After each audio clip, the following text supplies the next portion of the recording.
Petit tour d'Europe de mes avis du jour et on commence avec l'Udinese qui va recevoir Sassuolo. Ce sont deux équipes avec des joueurs de qualité. D'un côté, on a Berardi et de l'autre Zaniolo pour l'Udinese. Je pense que les deux équipes sont en capacité de marquer et donc on va partir sur les deux équipes qui marquent pour cette rencontre. On reste en Serie A et on se dirige du côté de Cremonese qui va recevoir le Genoa. Les hommes de De Rossi sont selon moi en meilleure forme et en meilleure confiance qu'une équipe de Cremonese qui est en train de s'enfoncer dans une crise sans fin. En effet, ils n'ont pas remporté de match déjà depuis un bon moment et je trouve que les hommes du Genoa proposent des choses assez intéressantes lors de leur confrontation. Donc on va partir simplement sur le Genoa ou match nul. On finit ce tour en Italie avec le Napoli qui va recevoir l'équipe de la Roma. Le Napoli qui reste sur une élimination en Coupe d'Italie contre une équipe de com assez valeureuse va affronter une équipe de la Roma qui cette année a envie de jouer les troubles fêtes dans ce championnat italien. Cependant, les hommes de Gasperini, je trouve contre les Cadors, ne réussissent pas à remporter ces matchs. Ils ont réussi au mieux à avoir un match nul.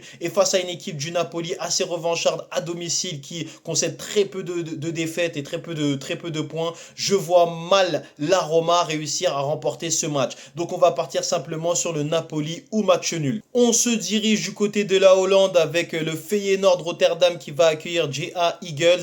Je vois un match avec des buts comme on en a l'habitude avec le Feyenoord. Donc on va partir simplement sur cette rencontre sur plus de 2,5 buts. On peut éventuellement tenter les deux équipes qui marquent, mais je trouve que le plus de 2,5 buts est le plus raisonnable. On se dirige en Allemagne et en Bundesliga avec Leipzig qui va recevoir Wolfsburg. Wolfsburg est assez fébrile défensivement mais arrive malgré tout à marquer des buts contre une équipe de Leipzig qui n'est pas en totale confiance actuellement. Je vois bien les deux équipes réussir à marquer sur cette rencontre.